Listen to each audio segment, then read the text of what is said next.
Merry Christmas, adventurers. So nice to be with you on what, in my family, we traditionally call Hobart Day. It is Boxing Day, and for the first time in my life and many people's lives, this is the first Hobart Day that we won't have a start of the Rolex Sydney Hobart. Wow, what a year. And as I mentioned the other day when the race was sadly cancelled, it is definitely one of those years that I know we've all faced challenges, and safety has had to be at the forefront of our minds. So what we're going to do today is pay tribute to the great race, everyone that's been involved with it over the years, so many people who work so hard behind the scenes, from the organisers and the administrators to the yacht owners to the crews to the people who get the boats ready to the families who support their crews who turn right on Boxing Day. This is a little bit of something special for you guys. So without further ado, and as we count down to what would be the start time at 1 p.m, I thought we'd have a little bit of a look back at what makes this race special for so many people. So I have to say a massive thanks to the Cruising Yacht Club of Australia for their support in my idea for this year, which was to pay tribute to the race, as I mentioned. A big thanks also to Harkin Australia, Musto Australia and Bolle Australia, who have donated some fantastic prizes today. If you haven't seen already, check it out on our Instagram stories and our Facebook stories. You'll see a trivia competition. There's quite a few guests asking questions about themselves or their favourite elements of the race, and we will be announcing a winner for that trivia competition at the end of this show.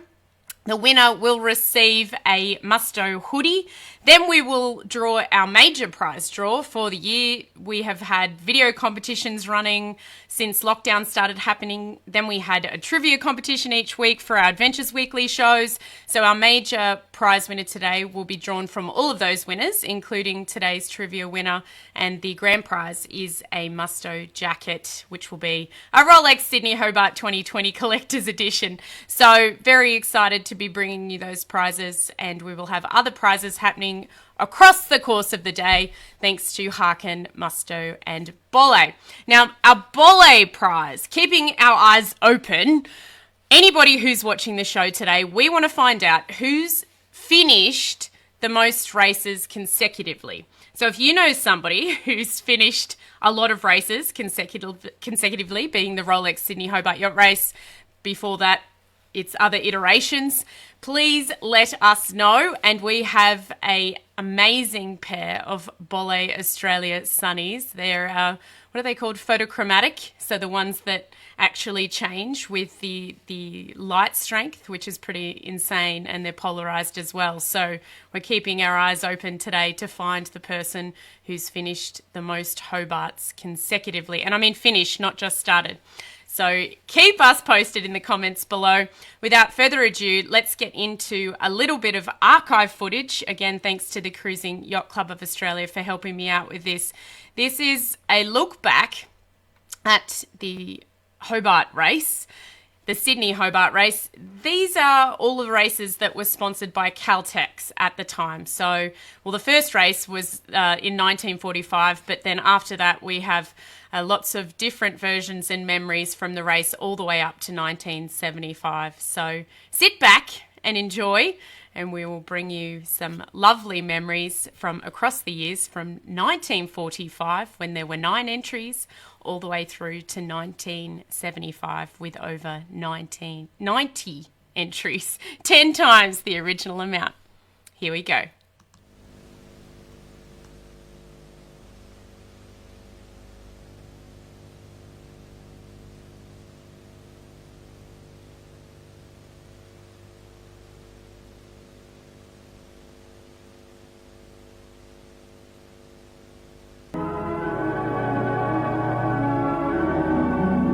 And they're off.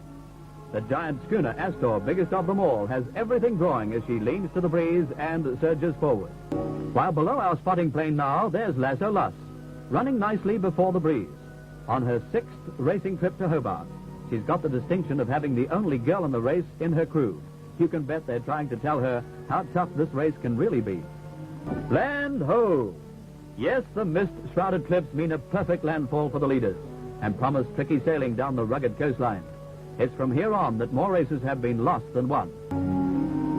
Yes, they've made another spectacular landfall near the mouth of the Derwent River.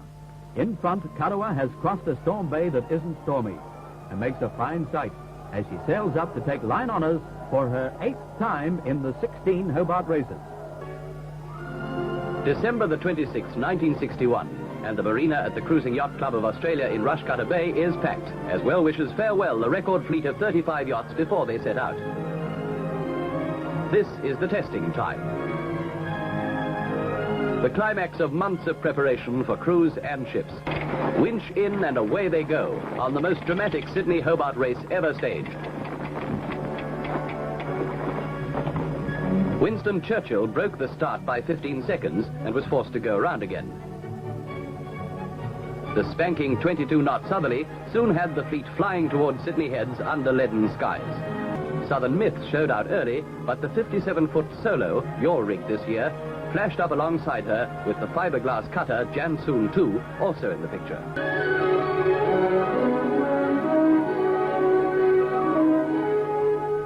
Solo, inshore, leads Astor 40 miles to sea by 4 miles. Then Winston Churchill, Nala, Anitra, Rival, Jansoon.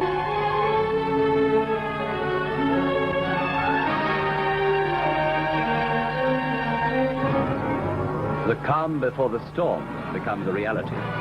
The offshore Astor caught the breeze which eluded Solo.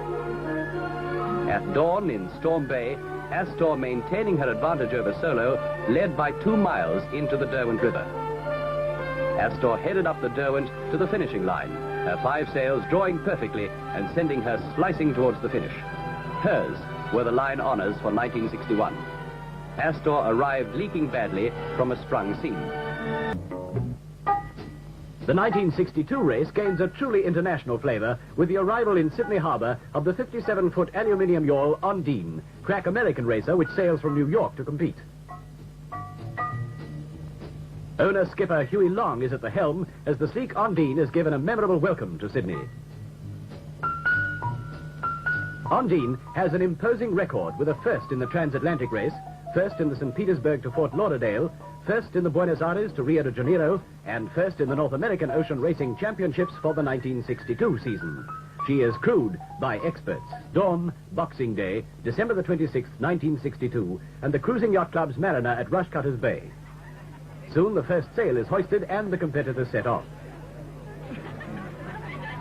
The deserted mariner is deserted no longer as friends farewell cruise.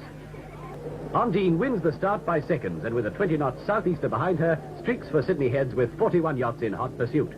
On the morning of the 3rd day, however, a change has come over the scene. Astor is close inshore in Storm Bay. Ondine has passed Solo. Southern Maid and Winston Churchill are further out to sea. The stragglers in the fleet, who missed the dying winds which plagued the leaders overnight, are closing on the leading yachts. Dawn, and Astor is barely underway. The wind has deserted her. She is wallowing on a glassy sea under Cape Rowell and has been becalmed for 8 hours. There's even time to put the kettle on and brew a cuppa. But Ondine has headed Astor into a foul tide. The finish up the Derwent has spectators on their toes as Ondine leads Astor by less than 1 minute.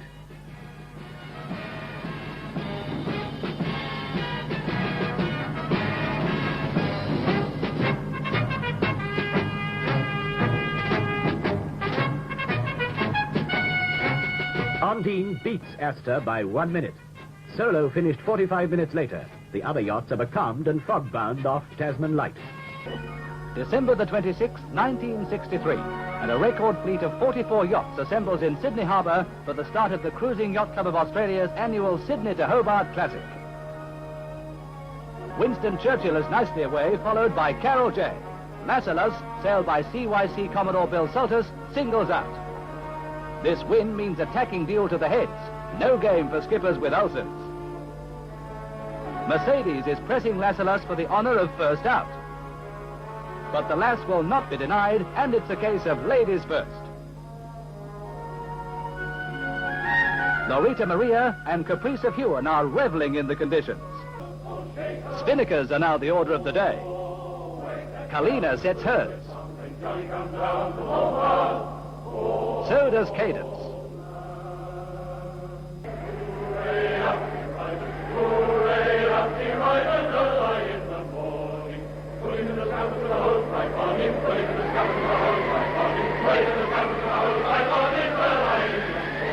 Crews pit themselves and their boats against the fury of the storm.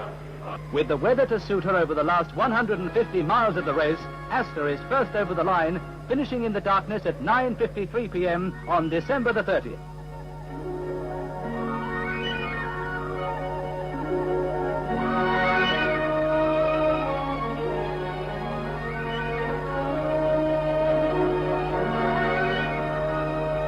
Freya crossed the line more than 4 hours later at 2:17 a.m. on December the 31st.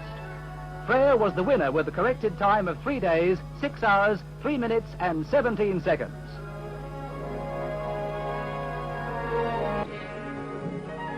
The training ship Corsaro II, pride of the Italian Navy, slips into Sydney's Garden Island Naval Depot.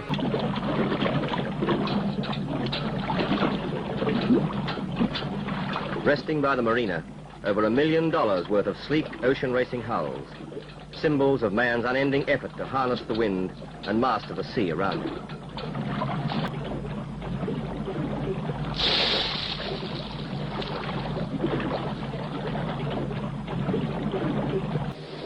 Valandra and England's fanfare shoulder aside the harbour chop, and Fare Thee Well claws her way up to windward. The till now smooth waters of the harbour become troubled and choppy as the competing yachts battle their way through hundreds of onlooker craft. The harbour is patterned with streaming wakes as the flotilla of escorting boats mingles with the competitors. Only Stormvogel, reaching South Reef nearly 16 minutes ahead of her nearest rival, is untroubled. Robbie to Maya. Robbie's alongside me now. Robbie to Maya. We have him on board and we'll take him to Hobart. Evolved and tested over countless races in all conditions, the safety regulations laid down have proven their worth. Good seamanship and preparedness have averted possible tragedy. As the early yachts round Tasman Island for the last leg up Storm Bay to Hobart, they're met head-on by blustering westerly squalls. Tahuna changes down to a smaller Genoa to meet the gusting headwinds. The short seas and the pitching, plunging bowsprit make it a difficult operation. One by one, the yachts slip round towering Cape Rao, and the wind is starting to swing again and ease. Backmarkers are still racing down the coast, and the field again bunches tightly. With only a few miles to go to the mouth of the Derwent, it's a good time to catch up on some missed sleep. The accumulated weariness of 5 days at sea and many a disturbed rest has taken its toll. Hobart turns out to await the eventual handicap winner, and Freya crosses the line to take her third Sydney Hobart win in succession. The Halversons have pulled it off again in face of the fiercest competition ever from new local designs and the best of overseas contenders. Looking as though she'd just finished a harbour cruise, the 38-foot Freya motors proudly into the dock to the applause of all Hobart. Her 3 wins in a row set a record that is unequalled in yachting history.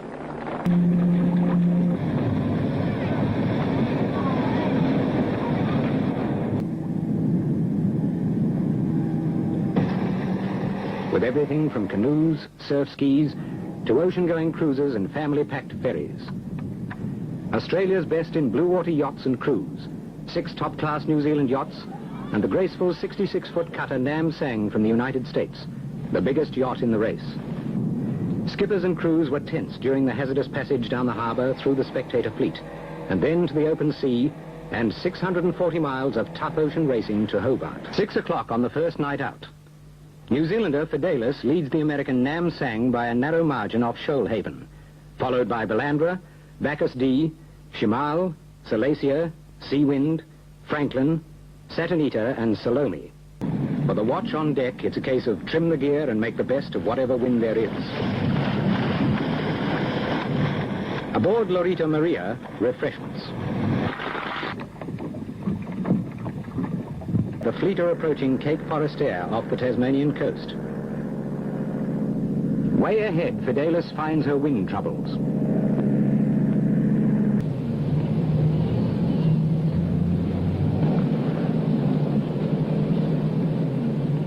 Hobart prepares her welcome, and the Royal Yacht Club of Tasmania mans the finishing box.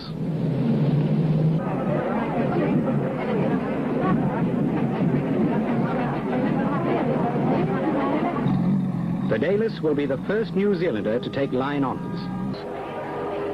Skipper Jim Mason and his crew are overwhelmed with excitement at their first Hobart win. Cadence is a Carman-class yacht, designed and built by Sydney boat builder Ron Swanson. She's won just about every other race on the Australian ocean racing calendar. And now her greatest triumph, the Sydney Hobart, 1966.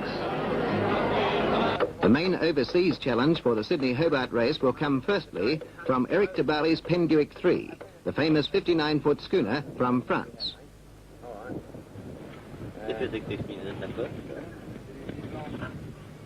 Penduic, winner of most of the world's classic races, and Fidelis, the 61-foot sloop from New Zealand, are the favourites for line honours.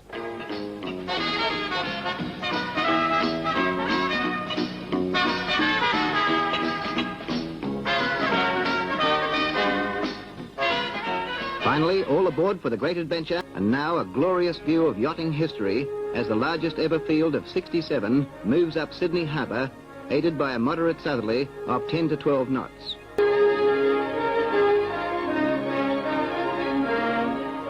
For the spectators, all this was spectacular to the extreme, and it seems that all of Sydney has come out to watch them go.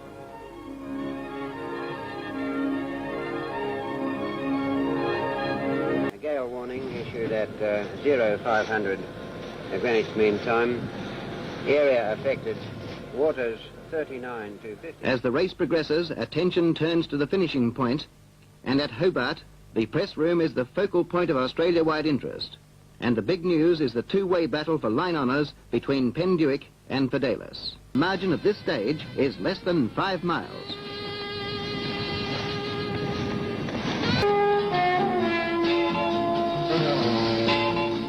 The news has spread rapidly, and a huge crowd has gathered to welcome the big French yacht. Line honours for 1967 to Penduic 3, skippered by Eric Tabali. And race eve in Sydney. The fleet stands ready for the big adventure. The twilight calm at the Cruising Yacht Club Marina, soon to be replaced by the hustle and excitement on the morning of Boxing Day. And now the great yachting spectacular. Rapture is one of 13 overseas entries in the fleet of 67, which equals last year's record. 7 from New Zealand, 4 from the United States, 1 from Canada, and 1 from West Germany.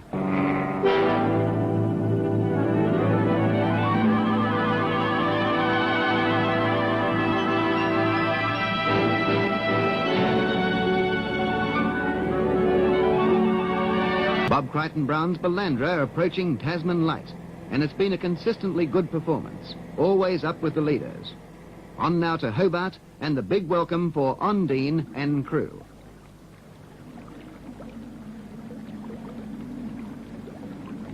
Ondine first across the line, the elapsed time 4 days, 3 hours, 20 minutes.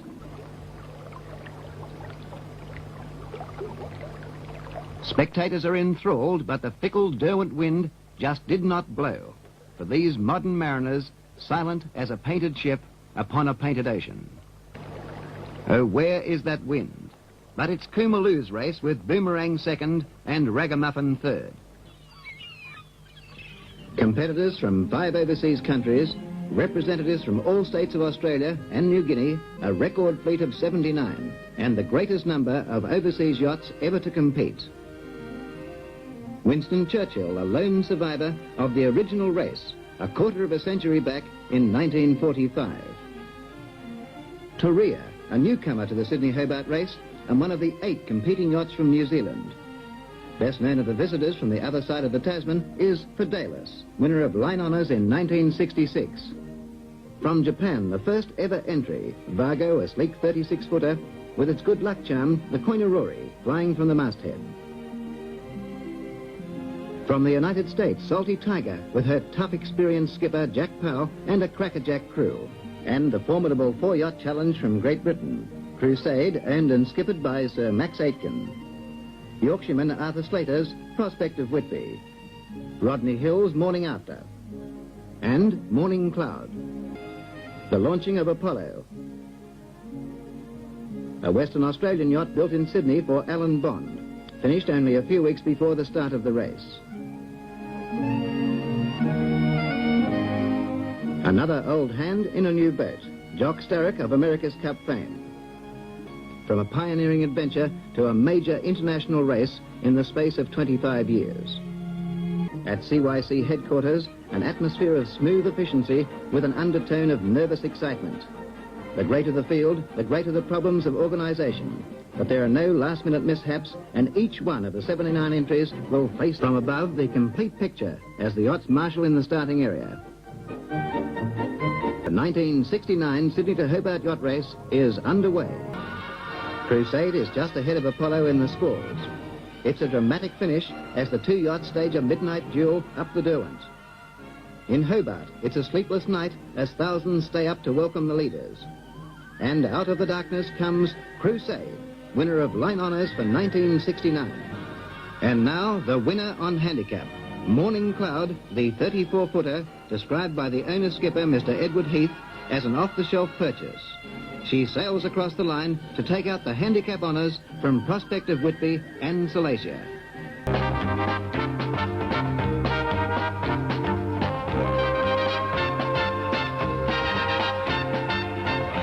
Sydney, Australia, the nation's largest city. A bustling metropolis of around 3 million people.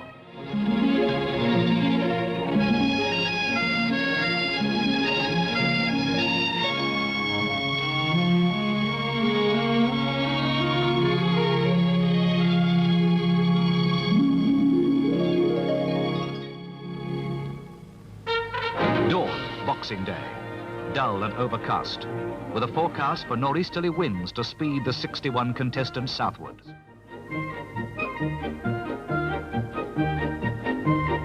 Spectator craft come in large, medium, and small. In fact, anything that will float gathers on the harbour on this day to farewell the Hobart fleet.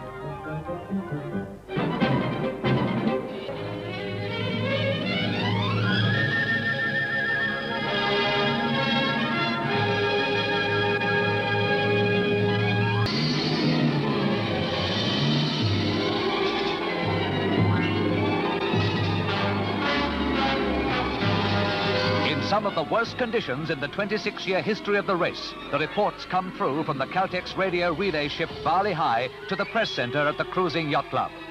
The 60-knot wind blowing up from the Antarctic was to force a record total of 14 retirements from the race. Thunderbolt and Bowen Billy dismasting. Rum Runner caught by a huge wave and rolled right over. Hulls split open, rigging and sails disintegrate. The strict safety regulations of the Cruising Yacht Club once again prove their worth, and not one serious injury is reported. Constitution Dock resounds to the popping of cans and the melee of merriment as the celebrations of the victors and the vanquished unfold on this normally quiet Tasmanian capital.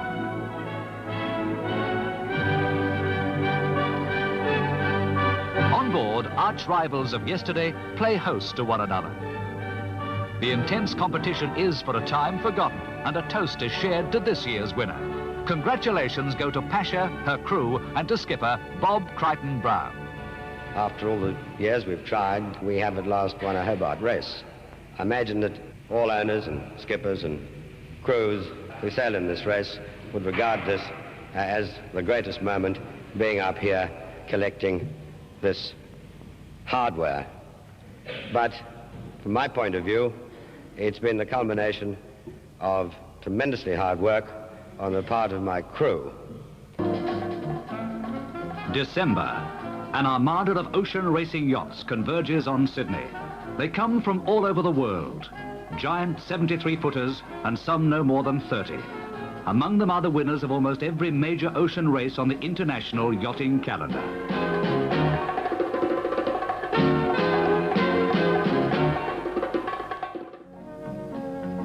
79 of the world's top yachts poised at the start of a premier event on the international ocean racing calendar.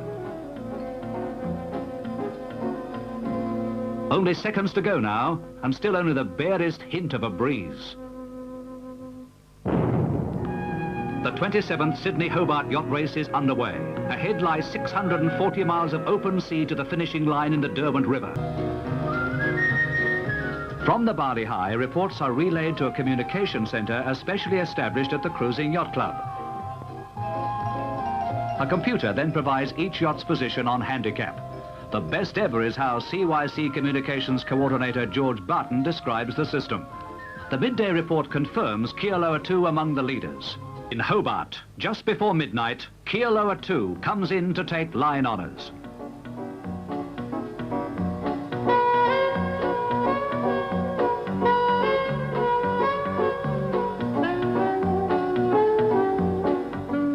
A drop in the wind robbed Kealoha 2 of a race record, but Hobart turns on a rousing welcome. American Eagle, Ted Turner's converted 12-metre, will once again be a strong contender for line honours. Sunbird 2, one of Japan's entries. On the international scene is Canada's Greybeard. And New Zealand once again challenges the powerful local fleet. The giant Greybeard commands respect as the 79 yachts jostle for a favourable position as they await the starting gun.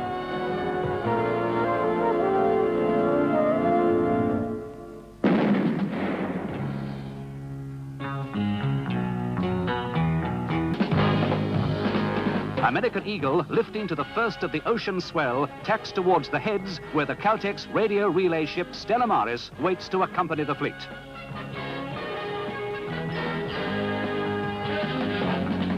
American Eagle edges around the marker tug. It's close, but she clears it by a few feet. One of the smallest boats in the fleet, the tiny ketch-rigged Evolution.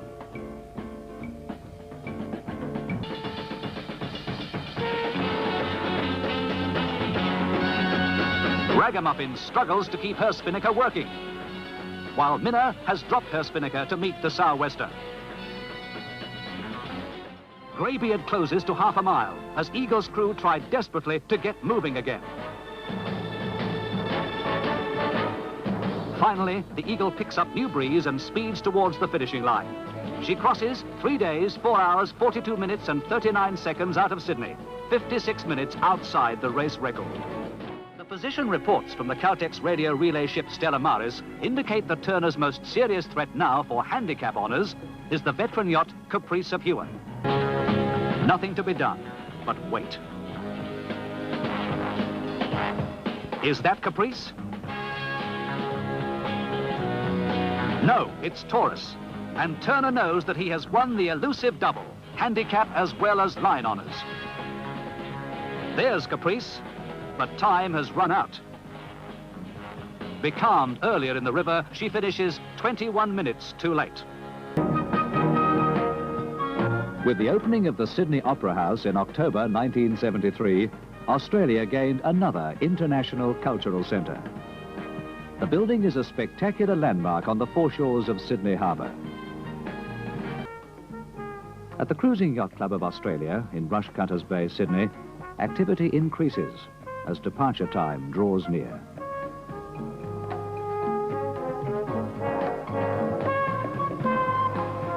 Crewmen move with the unhurried calm of experience, which masks a coiled spring of tension and determination.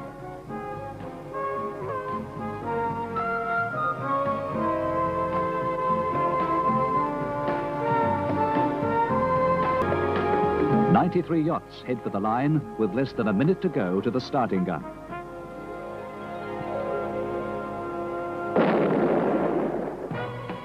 Cardinal Puff, Taurus and Aquila make good starts at the windward end of the line.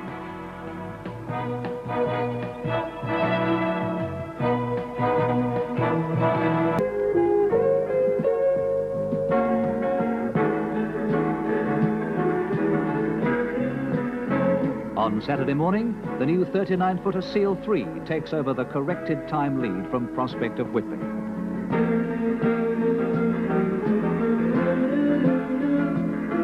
The race is ending as it began, with these notoriously boisterous southern waters in a strangely quiet mood.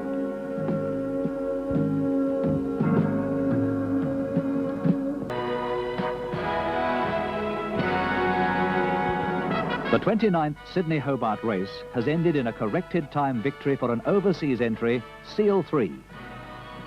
A race record for a brave new concept big yacht, Helsel, and for more than 400 yachtsmen, the satisfaction of just competing in one of the world's greatest ocean races, and against the sea.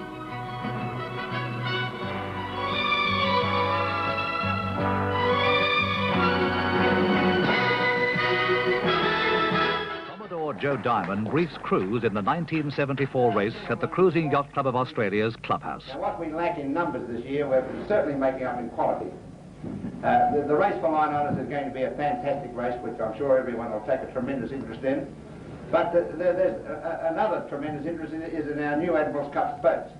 And I'm sure this is going to be a fantastic race between these magnificent new boats. And then the third contingent we have is our level rating group, which is the 1-tonners and half-tonners. And having a small boat myself, I think that these people that really need the accolade, because after Ondine and et cetera, have been in there in 3 days, they'll probably be battling it out for possibly first place on New Year's Day. It's blowing from the east, encouraging yachts to start near the eastern shore, and this is where the spectator boats are most densely packed. Everything that floats is out there, and some that shouldn't.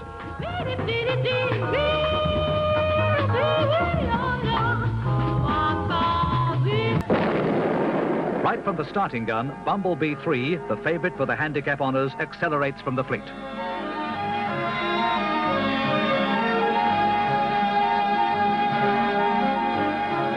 Small boats and some very big boats block the course to the heads.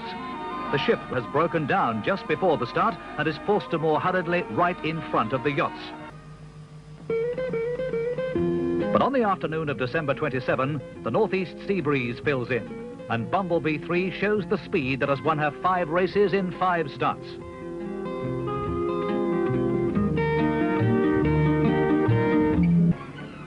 It's after 1 a.m. as Ondine nears the finishing line in the River Derwent.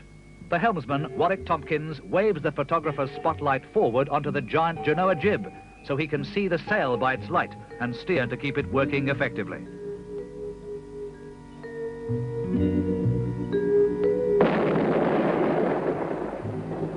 Ondine finishes at 1:52 a.m. on December the 30th. And as the crew tidies up after 630 miles of non-stop effort and concentration, they are suddenly aware that 2,000 people from yachting happy Hobart town have stayed up to cheer them in.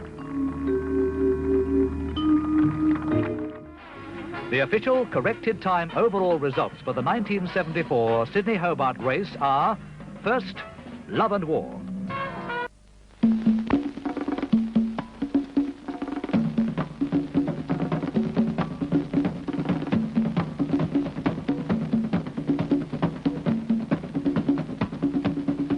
International yachtsmen converge on Sydney to participate in the 1975 Sydney to Hobart Yacht Race. Yachtsmen from the USA and the United Kingdom. Japan throwing out a strong challenge with 4 entrants. Yachts from New Zealand. From Papua New Guinea and all states of Australia. And for the first time and in International Women's Year, an all-girl crew. There's a light easterly wind and the crews work hard to wind up their yachts to maximum speed. The yachts race for Sydney Heads and the open seas. 2 smaller yachts, Plum Crazy and America's Pied Piper, are best away. It's an aquatic scramble. There are thousands of spectator craft, but a clear path to the Heads is maintained for the yachts. Ballyhoo, skippered by Jack Brooklyn, soon takes the lead, and the Sir Henry Merkin is close at hand. Second day, the 27th, the wind remains favourable, and Windward Passage is still holding off Kealoha's challenge. Most interest centres on this clash of the giants. A new course record is in sight.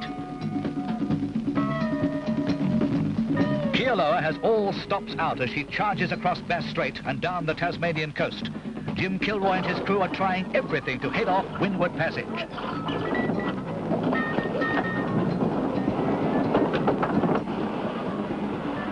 Ballyhoo is still in close company. Ray Kirby's beautiful Patrice 3 is doing well on handicap. The downwind conditions are not ideal for Britain's Narima.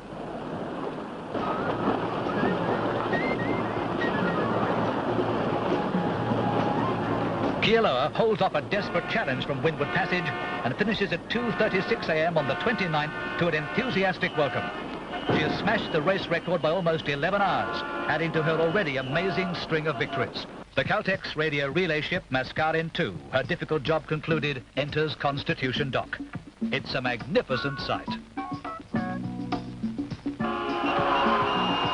Soon after, Barbarian with her all-girl crew enters the dock to one of the noisiest welcomes ever heard. They're given pride of place in the dock. It's champagne all round.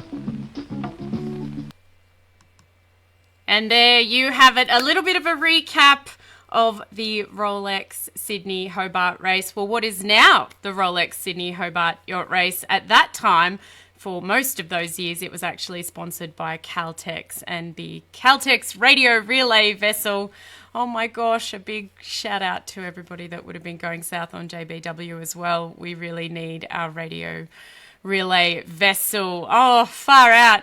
What a really interesting day. I mean, so many mixed emotions. I fully stand behind the Cruising Yacht Club of Australia and their decision. It just wasn't possible. Even myself just trying to get to Hobart as a media person to try and support the race, it was all but impossible given the closures of our state borders. So for those who might be overseas and are wondering what has been happening in Australia, we've been really strict with COVID regulations, and whenever a hotspot flares up, and Sydney was defined as such, well, the northern beaches of Sydney were defined as such on the 18th of December, then we have been seeing border closures between our states. So when the state of Tasmania, where Hobart is, closed their state border to Greater Sydney and also the Northern Beaches hotspot, there was a major issue there potentially with those who would want to finish in Hobart. So it did prove to be quite difficult, but as we know in 2020, I've said it quite a few times this year, the priority has to be everybody's safety and everybody's health. We know this being sailors. We really need to focus on what is important. So as we count down towards the start, 15 minutes to go, and I have another surprise coming up for you at the start, everybody. And again, a big thanks to our supporters today. The Cruising Yacht Club of Australia have been absolutely phenomenal in helping me to get access to all of this archive footage. I went down the rabbit hole, as the comms manager said. I was watching it for the past few days, trying to find my favourite bits. So all of those years and all of those highlights that you just saw are from a number of longer clips and all of the Cruising Yacht Club of Australia's race recaps. You can watch race recaps all the way from 1945 all the way through. They're all half an hour to 45 minutes long. So if you are looking for something else to do on Boxing Day, go to the CYCA TV YouTube channel and you can see everything there from all the way throughout history. So as I mentioned, we've got some more fun coming up for the start. And then after that, we have our trivia competition, everybody. Make sure you check out our Instagram stories, get involved. We're just trying to formulate the winners now. So you have probably until about 1:30 to get your answers in. And then we'll go through the trivia and play a few of our own adventures and our own highlights, because towards the end of the show, I'm going to ask all of you guys to start sending me your memories and your clips and your favourite bits from the Rolex Sydney Hobart yacht race, which we would love to share over the next few days, because as we all know, the start is important and it's something that really opens our sport to mainstream, but it is a very long race, a very trying race, a very tough race. And we all know that it doesn't just involve Sydney, it also involves Hobart and those 600 miles in between. So without further ado, I thought we'd recap our adventures from the last Rolex Sydney Hobart, which was the 75th anniversary. I'm just going to see if I can find that clip for you now. And I'm getting a little bit emotional because it's really hard to explain to people who haven't been involved with the Rolex Sydney Hobart just how much it can mean to you. I know that everybody is sending them their messages and their thoughts and telling me a memory that involves them and the Hobart race, whether it was a dad, a mum, a brother, a sister, or yourself. So we really appreciate all those thoughts coming in, and I'd love to, as I mentioned, archive them and keep all of those thoughts as we look forward to 2021. But here are our adventures from the 2019 race. Should take us all but up to the start. Here we go.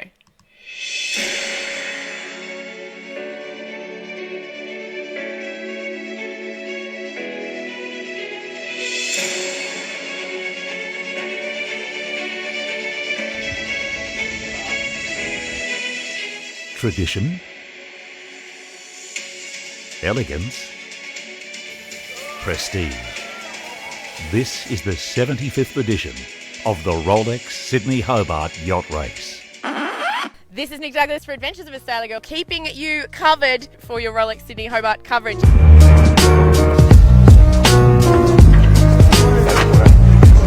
It'll be very interesting. It's going to be a great race to watch, and I think there'll be a lot of people sitting on their seats for the whole entire 628 nautical miles. That's the exciting part for us, getting out past the turning mark, and then just letting the boat light up and see everybody smile, and you know you've got the conditions that the boat was built for. You learn all the tricks and you sail well when you're young, and you take them through your life and you can teach it to other people. But if you play a contact sport like rugby or any other game, you can only play it till you're 35 or something, then you're broken and you can't actually compete. Whereas sailing, you can do it till you die. No, I'm a paraplegic, use a wheelchair, and just being on the boat is really cool. Like, all the people walking up and down the dock here would have no idea that I'm a little bit different, and that's the cool part about sailing. Very inclusive sport, and the community here is just great. Straight into this absolutely stunning and live view of the dock at the Cruising Yacht Club of Australia at the moment.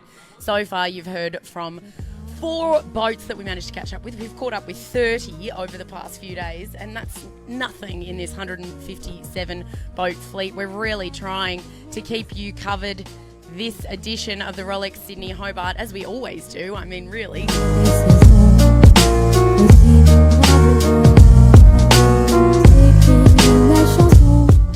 Beautiful day, nor'easter blowing. This is set to increase in the next 24 hours as the boats head down the coast, but then we have a southerly front coming and potential soft patch. So these big boats really have to push hard over the next night to make sure they get through that soft patch and get into Hobart. It's taken us a while to get in the air because we were forced to wait, but here we are at what I'd call the people's end of the fleet. That little powerboat right there in the foreground, that is our chase boat driven by Pill, and that is courtesy of Cronulla Sailing Club. Major shout out to Cronulla Sailing Club. But Nev, just look at the fleet right here. Yeah, I do speak Beneteau.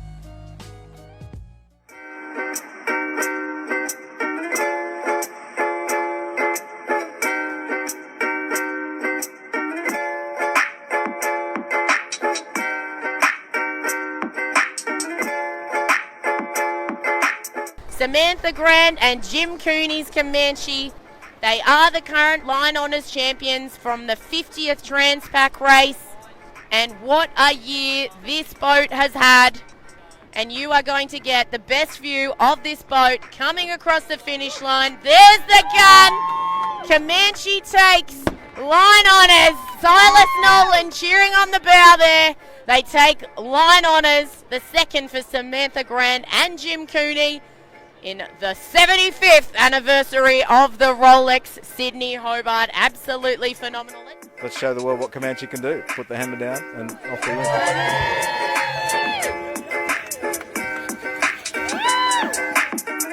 Because the last time that you raced on this boat, you won as Perpetual Loyal, but your first race as a navigator, you kicked butt. Last year we didn't do the interview. I was on the boat captain of this mighty fine yacht, and we came fourth. I think we're going to have to do an interview. Every year at the Nav Desk, there'll be an interview with Bradshaw and Nick. But you let out of the harbour too, fantastic. Yeah, we were pretty committed to have a good, clean start. That's what we're all about. Here we go for attack. Attack with Scallywag. Nice, 525 viewers. Keep bringing the love. We love the love. And this is what's going to help us to keep doing more coverage from around the world. I love my team, and I'd love to take them everywhere with me. They're not letting Scallywag have an inch. They're going to attack right on Scallywag's face. It's less than a boat length between the two.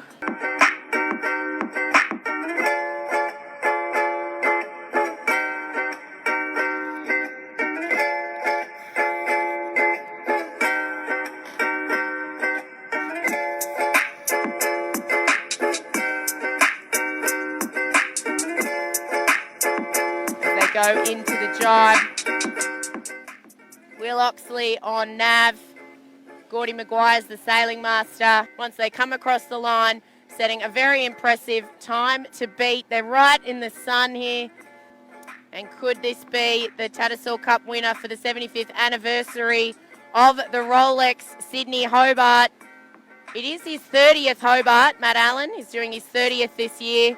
He's won twice before, once as a crew boss, once in 2017 on this very boat that you see in front of you, which was built that very same year, purpose-built. Hello. Hey, you. Wow, how are you? Wow, just waiting to talk to Matt Allen. I'm really good.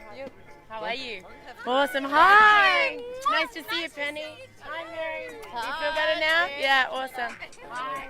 I'm good. How are you? Well done, Jazz. Wow, congratulations. Well, interim. Hi, how are you? All you can ever do in those races is to round up the errors or lack of errors. We got more right than wrong, so we're pretty excited. Yeah, it has been a pretty amazing year, but let's focus on this one for now. And being an Australian, of course, this is the big one. Done on all your work. Oh, thank you so much. My wife said she was stopped by the side of the road in WA watching your live stream and finish. So, oh, that's so nice to hear. That makes me so happy. So, yeah, thank you. Good work. It's just great to be ahead of the most competitive fleet of 2P52s and sort of 45 to 55 footers that you'll find anywhere in the world. And didn't really leave anything out there. So anyway, fingers crossed.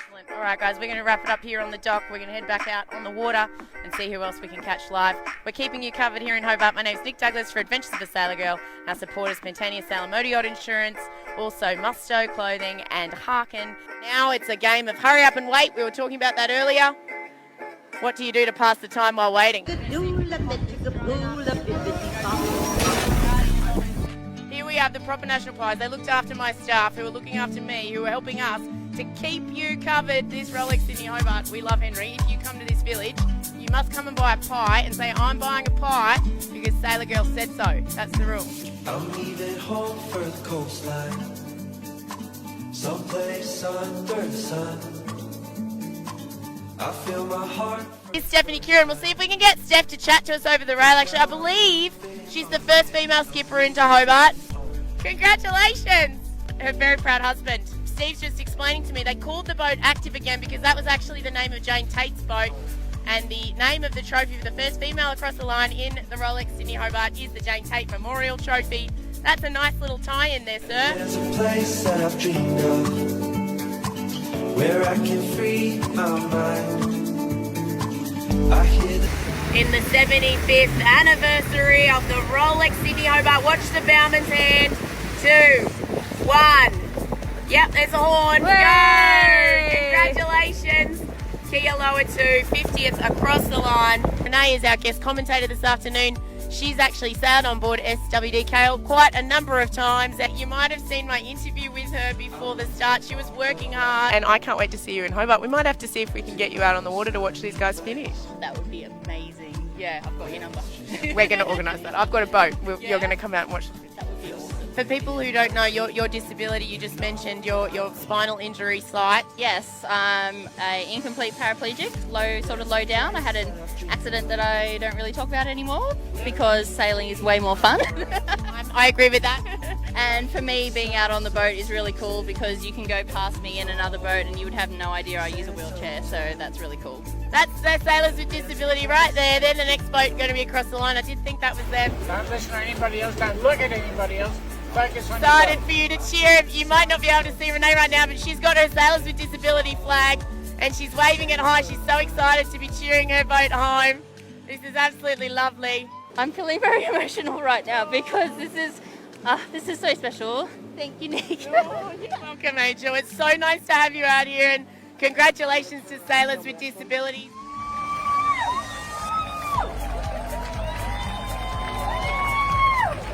I might have to come and give some love to some junior sailing events down at the Royal Yacht Club of Tasmania after all their support for this broadcast, and a big shout out to everybody who's helped to make it happen. You know who you are, though. For those who follow my adventures, navy blue boats are my favourite.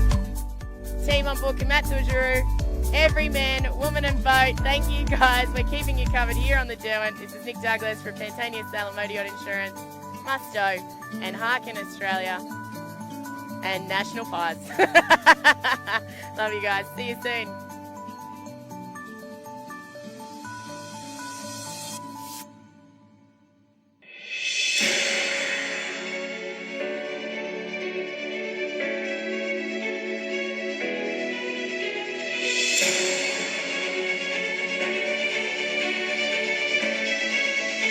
Every man, woman, and boat. This is the 75th edition of the Rolex Sydney Hobart Yacht Race, Sailor Girl style. Guess what our Wi-Fi network's called, everybody? Keeping you covered! Oh, so good. That was last year's Rolex Sydney Hobart, where we kept you covered all the way throughout the 75th anniversary fleet. What a race. And if you're just joining us, we decided to go live today, given that it is the first time the Rolex Sydney Hobart Yacht Race has been cancelled in its 76-year history. I myself have been following it for most of my life. Very lucky to have been involved with sailing at an early age. To start with, it was just watching it. By 1998, it was going down to Ulladulla Harbour to help out those yachts that had been pulled out, thanks to my dad, who was a member of the local sailing club here. And from 2012 to now, I've covered every race, so I've really gotten to know a lot of the sailors. And for me, it's very special because working from the media side, we really get to know a lot of people all the way across the boat, and all the way across the fleet rather. And for those who love and know sailing and have done this race or have done any major ocean race around the world, you really do become a community when you do a race like this. So I know that there's a lot of people out there who are missing their Rolex Sydney Hobart, not just who have sailed it, but you know, the start really does touch a larger amount of people. And that said, it's 1 minute to go until the start. So I have something special ready for you guys to commemorate the start. We were hoping that maybe we could get some live footage from Sydney Harbour, because I do know a lot of people are going out there just to mark what it is to be out there on Boxing Day at 1 p.m. It was actually originally 11 a.m., did you know? But it moved to fit the cricket lunch break. So here we go. Should we count it in? Should we count it down? Does anybody have the official time? Ooh, are we ready? Are we ready for the start? Is anybody nervous? Is anybody nervous? Who's going to win? I bet you Shane Kearns would win this race. He was going to win this race, just like he's going to win every single year. Here we go. Go! Down below, Sydney Harbour, Boxing Day, 1960. The excited crisscross pattern made by the wakes of hundreds of pleasure craft means only one thing. A racing fleet is once again bound for Hobart. Prime Minister Menzies raises the starting gun. Seconds tick by. On 32 yachts, strong brown arms haul in dozens of sails to catch the light nor'easter. On board the starting boat, the Governor of New South Wales, Lieutenant General Sir Eric Woodward, fires the starting pistol. The flag officer, Eastern Australian Area, Admiral Gattaker, fires the cannon to start the race. Everything that can float is out for the start. They're off in a light nor'easter. The Prime Minister, Sir Robert Menzies, sends the fleet on its way in a light southeasterly breeze. 46 top-class ocean racers waited for His Excellency the Governor of New South Wales, Sir Roden Cutler, to fire the gun at 11 a.m. on Boxing Day amidst the usual turmoil and confusion of the vast Sydney Harbour spectator fleet.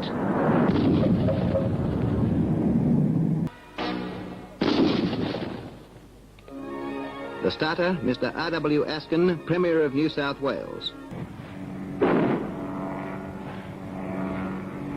And to fire the gun, the Prime Minister, Mr. John Gorton.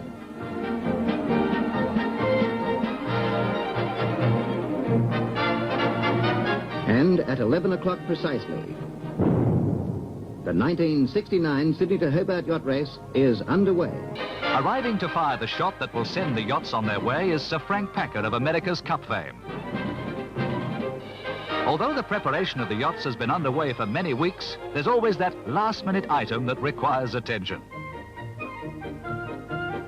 As the minutes tick away, the race fleet jockeys for clear breeze and a favourable position behind the starting line.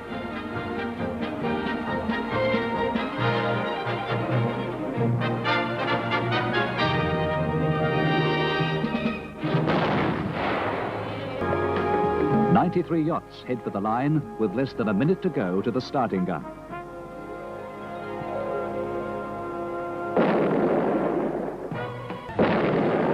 Right from the starting gun, Bumblebee 3, the favourite for the handicap honours, accelerates from the fleet. The start.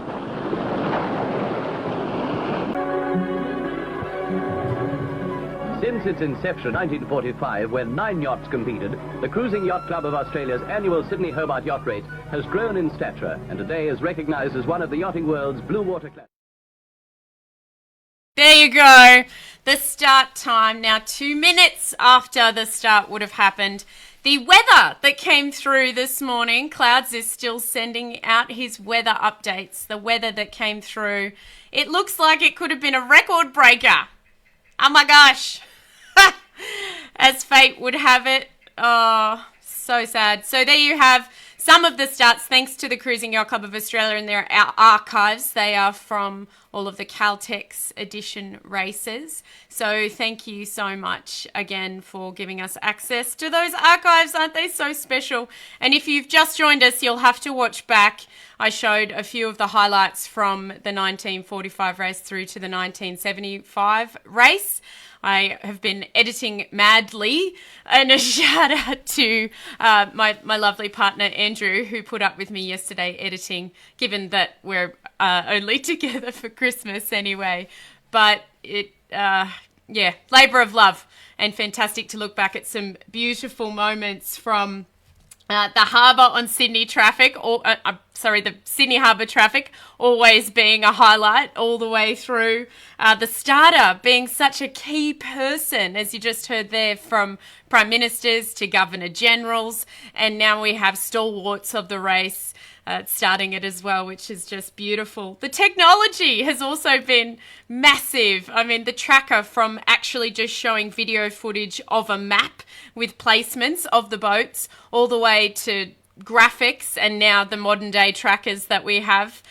Just unbelievable how much the race has changed, and also listening into how important safety has always been as a sailor and how we have to have that at the forefront of our minds, which is why I think it's a struggle for us to not have the Sydney Hobart going ahead. But of course, we understand why it isn't going ahead, and that the organisers would have done everything they possibly could to try and keep us safe. At the end of the day, that's the most important thing. The other thing that's very cool, the technology, the black and white to colour, to going through all of the archives, going from 4:3 to 720 to digital, from analog to digital footage. It's just incredible. So I really encourage you to go and have a look at the CYCA TV YouTube channel in the next few days if you get the chance. So without further ado, we should probably get into our trivia, and hopefully Side Nick T, who's out on Sydney Harbour enjoying her day, can get me a winner soon. That would be great, so we can give out some prizes. Really looking forward to giving out some prizes, and a big thanks to Harkin for giving us a number of bags, gear bags, all the way through to dry bags, sunscreen, and just fantastic. They were involved right from the get-go with our coverage. And thanks also to Musto Australia. Fantastic collector's edition items are now available from the race that never was. And also thanks to Bolo Australia. If you're watching and you know somebody who has finished a number of races consecutively, start commenting, start sending me through your messages. By the 30th, we would like to find somebody to give an amazing set of Bolo Australia sunglasses to. They're phonochromatic, so they change with the light. They're polarized. They're absolutely fantastic, and I'm very jealous. I wish I could win them myself. So let's get into the trivia and see if we can give away a few prizes. What do you think? Should we do that? Excellent. Here we go. Woo! Welcome to our Hobart Day trivia. Let's see who this is. Who's that? And I've skippered twice in the Quick Around the World race. And my question for you is, what division was I really happy about and excited about in the 2020 Rolex Sydney Hobart race? That is Wendy Tuck. Wendy Tuck, you might know her from winning the Clipper. In fact, she was the first female to win a round-the-world ocean yacht race. She's done the Clipper twice, but this year, what class was she excited about? Does anybody know the answer? Dun, dun, dun. The answer was the double-handed division. This was to be the first year of the double-handed division that we've seen in many other divisions in other yacht races around the world. So Wendy was set to sail with Campbell Jeeves on Speedwell. So hopefully we will see them return next year or in other other editions of other races that we see into 2021. Merry Christmas, everybody. Nick Douglas, the Sailor Girl here. My first question last year, during the 75th anniversary of the Rolex Sydney Hobart, for how many hours were myself and my team live? I recognise that face. I think that was me. That's yesterday in my Christmas get-up. How many hours were we live last year? And we just showed that highlights show from our Keeping You Covered campaign. We're actually live to air for 15 hours, which is D. We covered over 25 boats coming into Hobart. So next up, Jim Cooney, current line honours winner with Comanche. Let's hear his question. Hi folks, Merry Christmas. I'm Jim Cooney, current line honours champion of the Rolex Sydney Hobart Yacht Race. My question for everybody today is, what's the name of the latest yacht that I've entered in the Rolex Sydney Hobart Yacht Race? And special bonus points for any other yacht of mine you can name that I've raced to Hobart in the last 10 years. Okay, so the name of the latest boat that he's entered, which would have been this year, and any other boats that he's entered since 2010. So we wanted the names of those boats. Some people said 10 because, of course, he's done the last 10 races, but that wasn't actually what we were looking for. You had to actually listen to the question that Jim Cooney asked. So let's have a look at the answers. See you soon. What was the name of my latest entry into the Rolex Sydney Hobart? It was Willow, the rebranded Maserati. So congratulations to all of those who reported Willow as the answer. And for bonus points, Cooney's Rolex Sydney Hobart Yacht Race entries in the past 10 years, there are 4 of them. He raced Brindabella from 2010 to 2016. He raced Maserati in 2016, and in 2019 that boat also went south whilst he was on Comanche, which he raced from 2017 to 2019, and this year Willow. So that is the 4 boats that we were looking for there in the bonus points. Fantastic. Next question. Oh, little interlude, bit of Christmas cheer. You can find all of this on our Instagram, everybody. And a shout out to the Kellets. Hopefully they're watching, but I'm sure they're enjoying their Boxing Day wherever they are. Now, there are lots of people who have done countless Hobart races, and this isn't meant to single out anybody, but mainly to bring into the forefront people that I've spent a lot of time with over the past few years. So how many Hobarts have Brad Kellett featured and David Kellett done combined?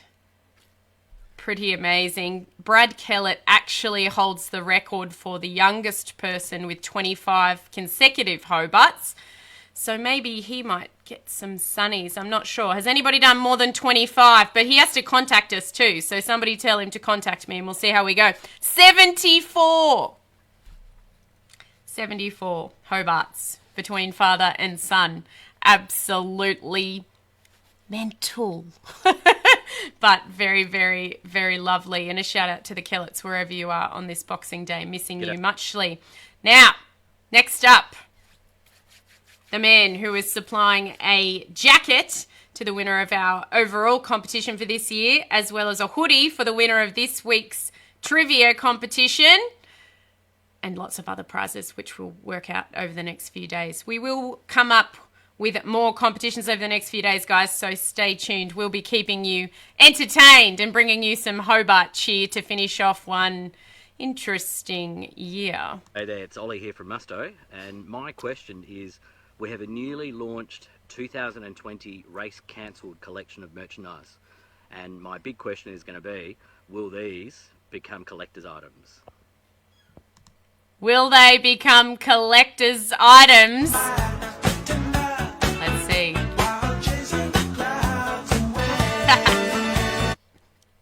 I do like TikTok just for the editing you can do quite easily. Of course they will become collector's items. They already are, and we have plenty up for grabs this week, and you can get your own, guys. So if you want to head to the Cruising Yacht Club of Australia Facebook page or the website, you can buy all of your merchandise there. I encourage you to do that and have a little bit of a look. If you would like limited edition cancelled, big red stamp cancelled items, you just have to indicate when you actually purchase them, but we'll be giving them away as prizes too. So, next question.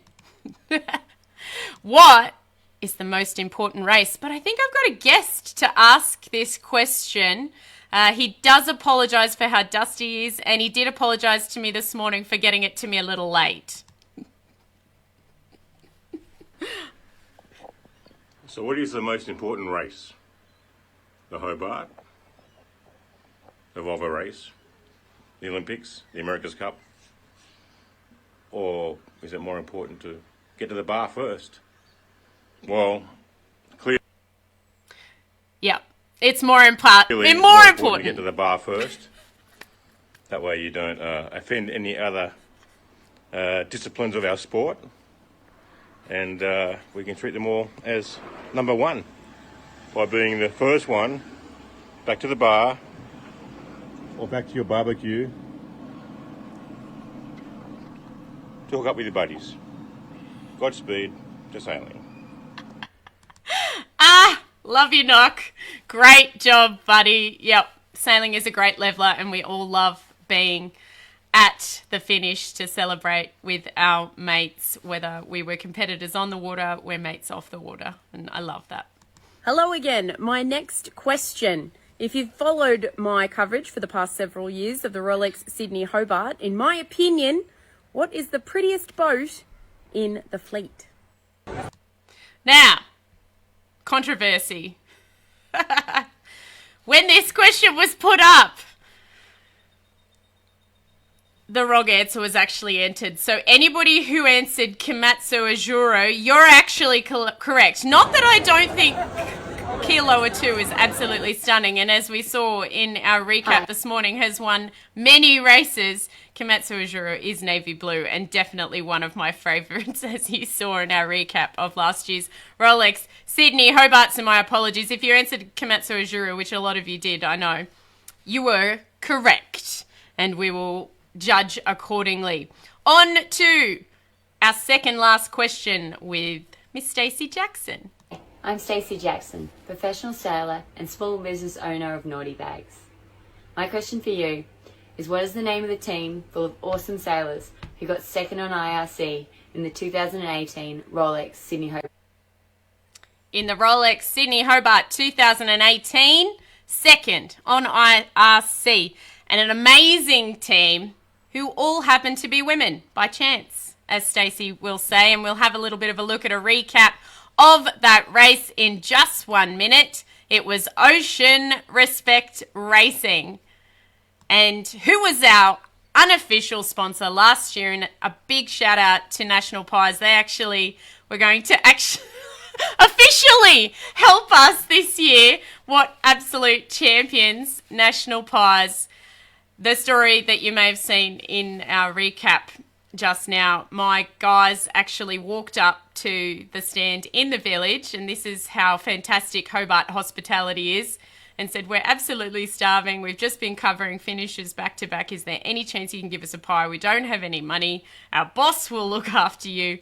So T and Ronnie both got a pie, and I went back and did an interview with those guys, and they became our Hobart official pie supplier at that time. So it would have been a very strange finish this year. They weren't going to be in the village. A lot of people, and a lot of stalls weren't going to be in the village. The Taste of Tasmania had already been cancelled due to COVID. So it would have been a very interesting place in Hobart. I'm not sure sailors also know how to social distance, which may have been one of the issues too. So, yeah, far out. Interesting time. So a big thanks to National Pies and all of our other sponsors who were listed here, Pantanius Australia, Musto and Harkin. So they were official, and now National Pies are official as well. So we look forward to seeing them next year back in the village.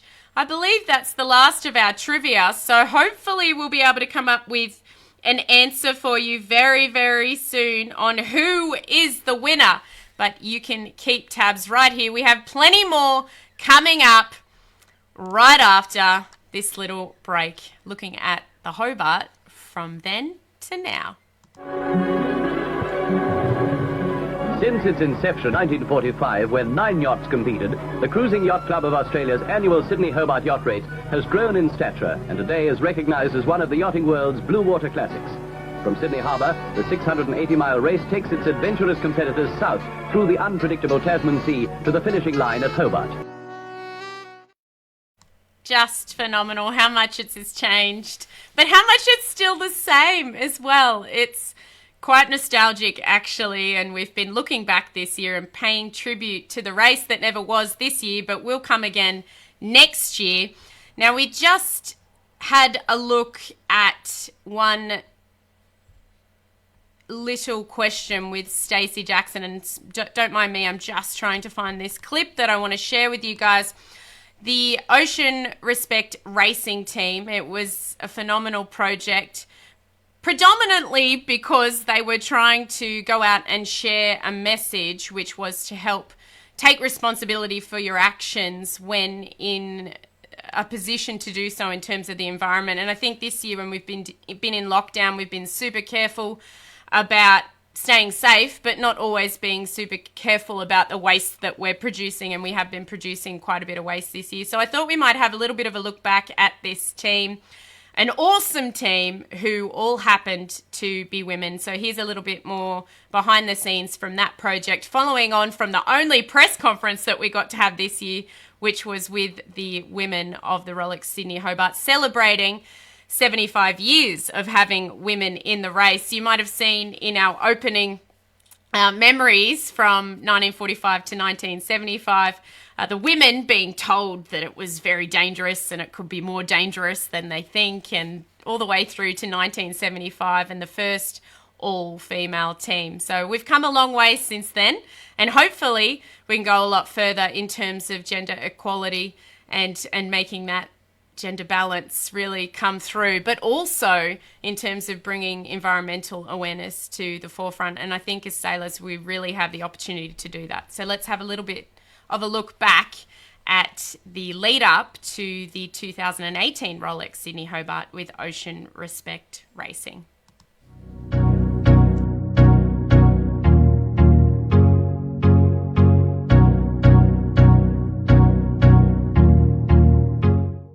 This is Nick Douglas for Adventures of a Sailor Girl on board Wild Oats 10 with the skipper, Stacey Jackson. Stacey, tomorrow, your first race. I know you've put a lot of work in behind the scenes.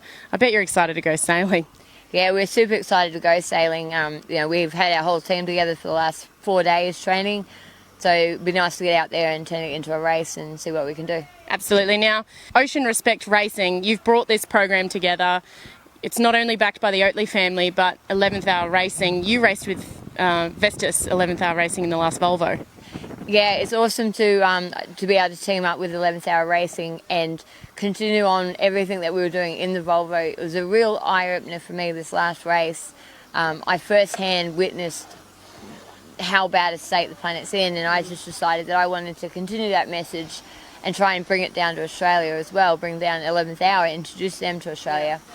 So we've teamed up and we've got this awesome message. We've got a great vessel thanks to the Oatley family, And you'll see us out in the water, and we're all about promoting clean seas, reducing the use of single-use plastic. So bring your drink bottle down to sailing, don't use the coffee cup, and say no to straws when you get a drink at the bar afterwards. Absolutely. And then on top of that, you've collected this amazing group of sailors to go and do the race with you.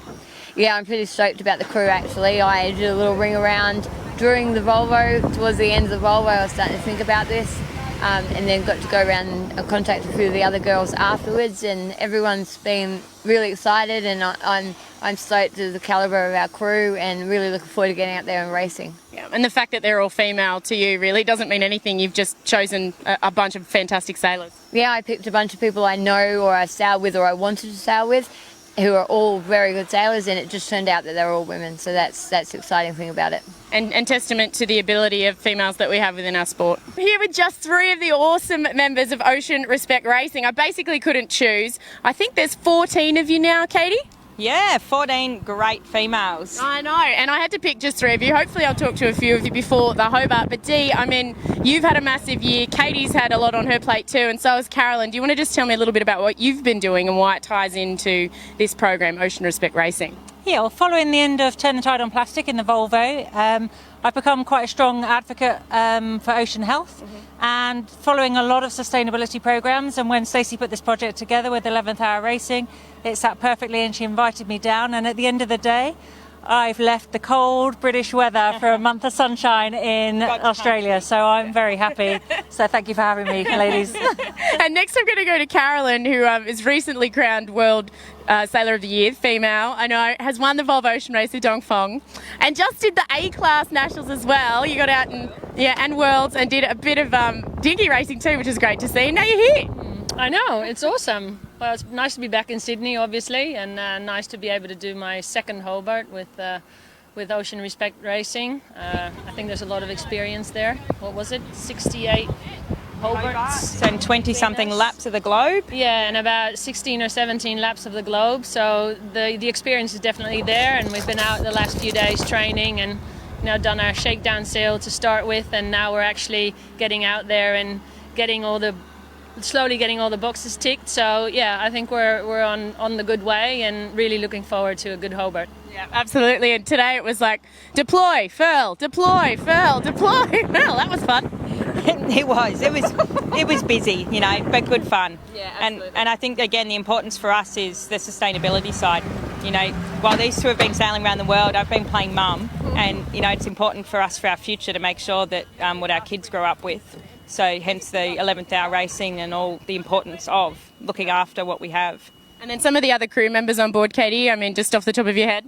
Oh, I mean, where do you start? Yeah. Where do you start? We've got some amazing Volvo sailors, some amazing ocean racers. We've got, fantastic navigators. So we've just got such an amazing team to work with. And then it was quite funny today, going back to your environmental message, these amazing sailors, watching them try and feed ropes through clutches with no plastic on them. That's the level that this team is going to. It's pretty amazing. Well, yeah, but it's easy to just go to habits, and it's about changing habits and attitude.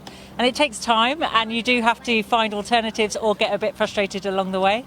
But it's interesting for us. We're learning a brand new boat, so the Oakley family's been fantastic gifting us while it's 10. And we've got a lot on our plate learning a new boat, but we're all coming together, and it's going to be great. Yeah, and you say shakedown sail. I mean, I think it's great that you're actually out there practicing, and as a team, and you will be into the Hobart. Yeah, of course. We have still got a 24-hour qualifier to do, which we'll do in a week's time, next weekend. And yeah, we'll be able to continue progressing as a team and learning to get to know each other as a team. We're talking about who's all on board, and I sailed my first Volvo Ocean Race about 18 years ago with Karen and Katie, who are on board this boat now as well, and then sailing with Dee and Bianca and Stacey and Libby, who done this last Volvo. So yeah, it's a great bunch of people together, and really looking forward to the next race. Absolutely. And you just mentioned Stacey, and then poor Katie, who's like, I've been a mum. You've done a lot of sailing too, and a lot of sailing with Stacey, who's been driving this project too, I know, but you haven't done a Hobart yet. No, I haven't. Yeah, I've been labelled. She doesn't know. Shh. Uh-oh. I didn't know. I think it's 68. I thought you'd done at least 5. No. So I've done 0, and I believe we've got one other on board who's also a Hobart virgin. So keep that quiet though. It's not common knowledge. I think that's really good. I think that we're sharing opportunities and developing. Well, exactly. You know, if I was ever going to pick a time to go, it is now with such an amazing group. Absolutely, and the banter on board is just awesome. There's a lot of sexual innuendos going on, which I won't mention. Don't worry, boys, it's not just you. But you guys have bonded already, and I think that's half the battle. Yeah, and it's showing really good camaraderie, but as you say, there's a lot of banter. And everyone says, oh, what's it like on a girl's boat? Exactly the same as a guy's boat. In reality, it's the same stuff. We're talking about the same stuff, having the same laughs and jokes, but, serious side is the sailing and performance. It was absolutely hilarious. I went to have a chat to Sandy Oatley up the top here, and he said, oh, what did you do today? And I said, oh, I went sailing with the girls. And he's like, it's not the girls. You went sailing on Wild Oats 10 with Ocean Respect Racing. And I went, okay, Sandy, point taken. Yeah, absolutely. And, we're just building on what has already been established. There's been plenty of all-female teams. There's plenty of Volvo all-female teams.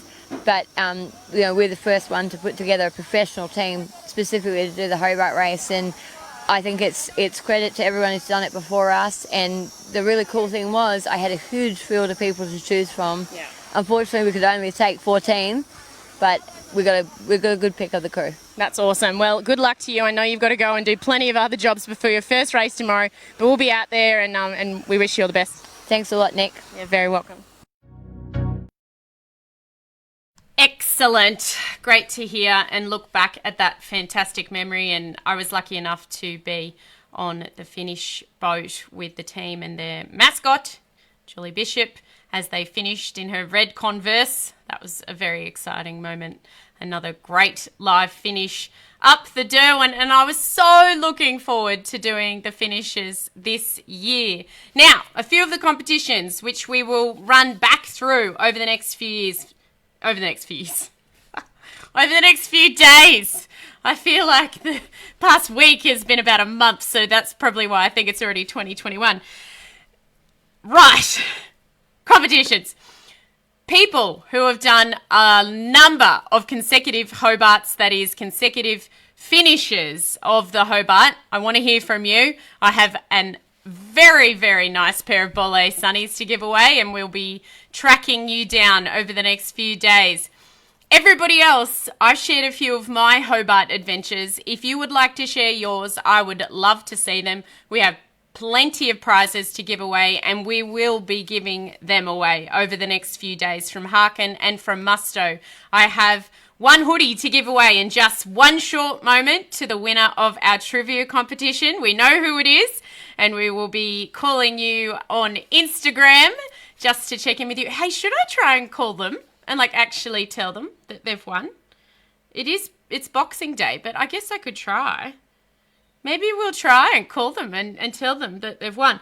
Then that winner will go into our overall prize pool, and we will draw, that's a lucky draw from all of our prize winners for this year, and we will give away a Musto jacket, which is fantastic. Then we still have another Musto jacket, 5 polos, 6 hats, our Bolle Sunnies, as well as a number of Harkin prize packs to give away as well over the next few days. So send me your adventures. Keep your eyes peeled to our Instagram and Facebook stories, and we're going to have plenty more coming your way. Now, while we just get ourselves sorted here, I've got another special little snippet for you, because we know that the race is not just the start, though it is a big part of the race, and I know we're all missing it today, especially on Boxing Day, but the race is also about the finish. And a shout out to my amazing friends and supporters at the Royal Yacht Club of Tasmania. I miss you all. The Royal Tasmanian Yacht Club is just a fantastic venue. They're fantastic people, and I really love covering as many finishes as I can with them. A shout out to Stephen Shield. He's an absolute godsend to everything that we do at the other end of this race. And thanks to PRB, or the PFG group, sorry, PRB. Yes, I need my PRB beacon. Shout out to PFG group, who are going to give us an amazing rib this year to use whilst we were in Hobart.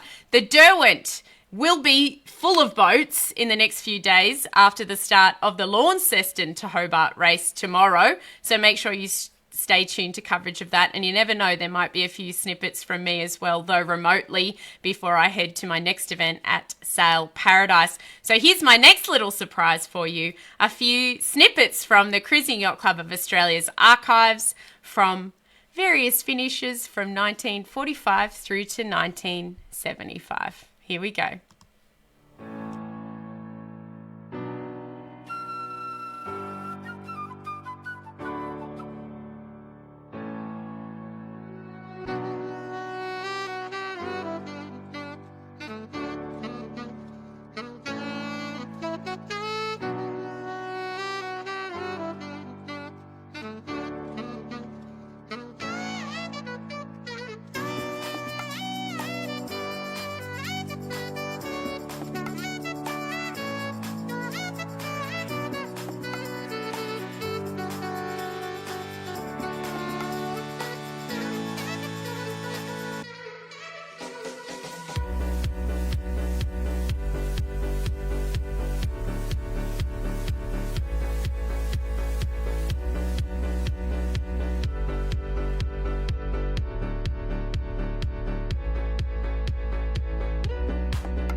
After every Hobart race, even the slow ones, there's always plenty to talk about. Famous Constitution Dock is crammed with yachts. The larger yachts are moored nearby at King's Wharf.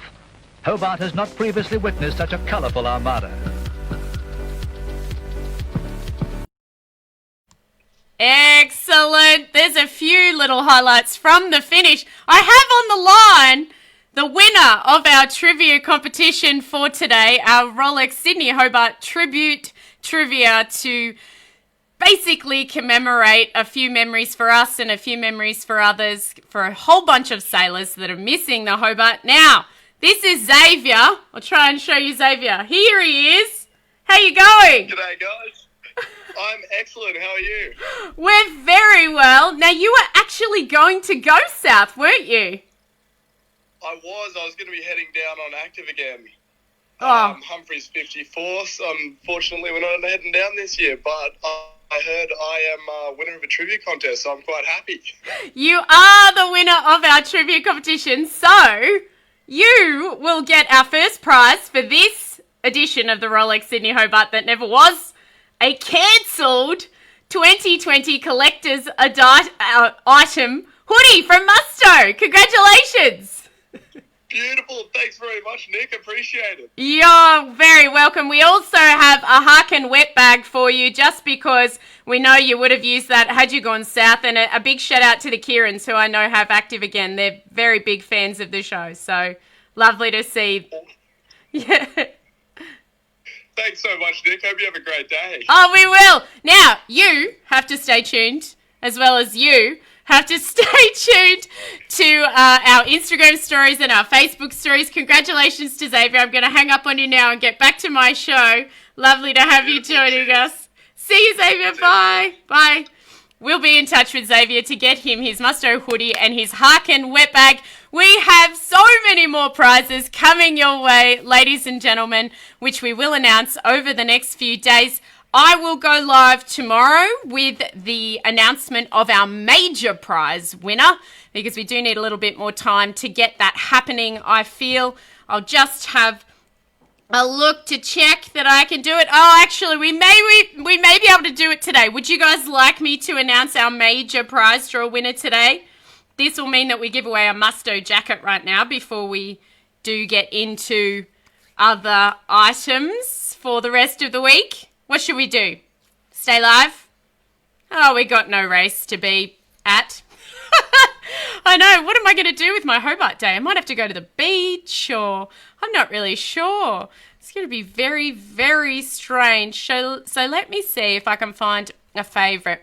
Actually, I'm going to play this interview because I really love this guy, Ed Saltis. Now, he's from Tassie. His dad and his son have been involved with the race for ages. If you watched the first part of this show where they were referring to a Saltis winning the race, that was his family member. He was one of a few sailors that was left in Sydney after the cancellation of this race. I know that there were a few people that invited him into their homes to have Christmas with them because around the country, there are people who aren't able to be with their family right now. He was one of them, and he's just a top bloke. So let's have a little bit of a look at this interview with Ed Saltis and hear about his history with the race legend.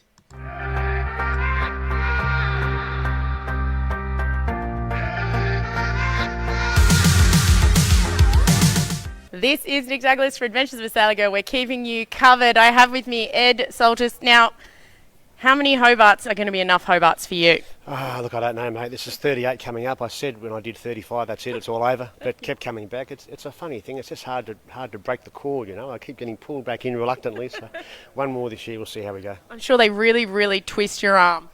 Well, it's just a fun race, you know. It's a tough race. It can be a bugger of a race. I shouldn't be swearing, but... No, you can swear on my channel. It's fine. Yeah, so look, it's a tough race, but it's fun. It's just great camaraderie, great mateship, and the big party down there. It's, you know, it's as Sid Fisher used to say, between Christmas Eve and New Year's Eve, what else do? You may as well do the Hobart race, nothing else on. I don't know. Most of my family don't even sail, and they know that I'm going to disappear, and I don't even race the race. I'm just bloody stalking you guys. Yeah, no, it's great. It's great to have you around. Yeah, thank you so much, Ed. Now, you're heading south on another version of Midnight Rambler. How many have you had? Oh, I've almost lost count now. I think it's either 7 or 8. Yeah. 7 maybe. First one was 96. Mainly 40-footers, so this is a 36-footer. It's getting smaller, which is a bit dumb, I suppose. I'm getting older and the boat's getting smaller. But well, maybe it fits between the waves now, who knows? Yeah, well, you know, the Sydney 36 is a well-designed boat. It's not a slow boat, but it's just a bit more sea-kindly than some of the brutal boats I've been on. So, you know, if it blows hard, I don't want it to blow hard, but if it does, I think this boat's pretty well prepped up for it, so, yeah.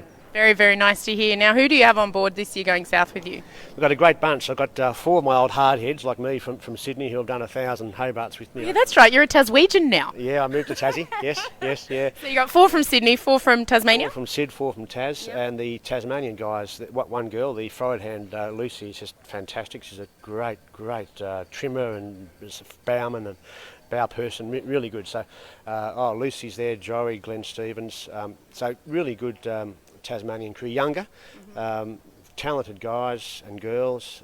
We've got the experience, they've got the talent and the youth, so it's a nice combination. Keep you on your toes. Yes, yeah, they do. I've been racing all year down in Hobart, and gee, it's been great because I can just sit back and steer the boat, which is what I should be doing, knowing that everything gets done around me because these guys know how to sail. So it's been a real shot in the arm for me. Yeah, it's amazing. We were just talking to Carl Crawford, and he was saying he basically doesn't get to steer at the moment because he's just doing everything else. So that must be really enjoyable. It is, and I've tried to do everything over my life in the sailing when I think the crew isn't up to it, and it doesn't work. With all due respect, Carl's a fantastic sailor. He probably can do it all, but when I try and do it all, I find I can't steer as well as I should be able to steer. So you need to delegate, but I don't delegate unless I'm sure the guy or girl I'm delegating to is pretty bloody good. And these guys are. Joey especially, the Hobart, he's our sailing manager. What do you call them? Boat manager, crew manager, crew director, crew manager, cruise director. Yeah. Heading south. What was the old-fashioned term? Sailing master is the old. There we go, sailing master. The sailing master. Shows you how often I do offshore. And he's great. He's really calm. If stuff goes wrong, he stays calm. Let's fix something. If he breaks or whatever. And so I've got total trust in him, and the crew now has total trust in him, so I can just stand back and do what I'm meant to be doing, and he does his job. And the boat has never gone faster than what it has this year. I've got to say, it's really going well. That's awesome. And then your son's also doing the race. He's on a 52. Do you have a jug of rum on this? You bet we do. Yeah, I've got several. I've got a jug with King Billy, Bill Wright, and King Billy, and my son Ben on Gualo, and occasional course language, and my brother's on occasional course language. So we've got 6 jugs of rum and Cape with those guys. So it could be a very expensive time for us. But look, it's always fun. The most important thing with those jugs is that both the crews get on a boat or in a pub and drink them together. So it's all about mateship and camaraderie, and it's just a good excuse for a party, really. So yes, I have jugs with Gualo, and they'll be hard to beat because they've got a fantastic boat, Gualo. It's big budget and fantastic sailors, and I'm just so proud my son's made the grade and made it. It's fantastic. I'm really proud of him. Yeah. Oh, that's good. So you should be proud of him, and a lot of people don't realise too, we're not talking about line honours here. If you're tuning in from outside of sports, we're talking about this jug is on IRC. Which is the real result, I've got to say. It's the real result. So yes, the line honours thing, they can have it, but the Tattlesauce Cup is the real result. So even if we came 52nd, if Gualo comes 53rd, I'll be happy enough. That would be actually awesome, like by about 12 seconds. Yeah. And you're not allowed to bet on the race either if you're competing in it, but I mean, you probably spend more money on jugs. I do, yes. As I say, there's probably about 15 jugs all up with all the boats we've got bets with. There's a few I even can't recall right now. One more. 2 jugs each way? 2 is the minimum, 6 is the maximum, so there's a fair bit of booze to be consumed, but it's always good fun, so looking forward to it. Fantastic. Well, good luck to you. Enjoy your 38th, and hopefully we'll be here interviewing you for, I don't know, your 48th when we're up to the 85th Hobart. No, I don't know. We'll see. 1 year at a time. I know it's a cliche, but 1 year at a time. Yeah, I'm with you. Thank you, Ed. Good. All good? Thank you. Oh, it really is a family affair, not just between sailors, but also with family for a lot in sailing. Oh my gosh, I'm missing my Rolex Sydney Hobart family today so much, and also missing my family because I'm like a few of us this year. I can't actually be with my family over Christmas. I'm waiting patiently to go north to Sail Paradise, which is my next event on the Gold Coast. So I'm not coming near Sydney, so I can make sure that I can get up there. So, it is a weird old year, isn't it? But that's okay. We're still bringing you some Hobart cheer and doing the best that we can today, given that there's no race, to make sure that we all stay as safe as possible. Now, I have done a little draw, and I think this video will work. I actually recorded our draw that we did just now. I'll see if I can get my screen up on the screen. So I've recorded the draw. We put all of the names from our video competition. Can you remember our video competition all the way back in March? I started by setting an example and being on my mirror in the pool, and then we had the videos come in from the 49ers in the backyard, and the guy in the bathtub, and the guy singing I Am Sailing in his lounge room, and Daryl Whislang's daughter on her little windsurfer that she'd made. Oh, just phenomenal. It's been a big year. They're not into our trivia competitions. We just spoke to Xavier Duer, who Was going to head south on active again with the Kierans. They actually won the Jane Tate Memorial Trophy last year for the first female skipper to go across the line. So that's a very worthy winner right there. So let me see. I'm going to see if I can get my screen to come in.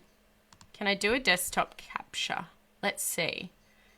I'm just going to see if I can do this because I couldn't download the video and then it wanted me to download a program and I'm sort of doing this on the fly. Display 1. Let's see. It might not like it. Oh, yep, I can do it.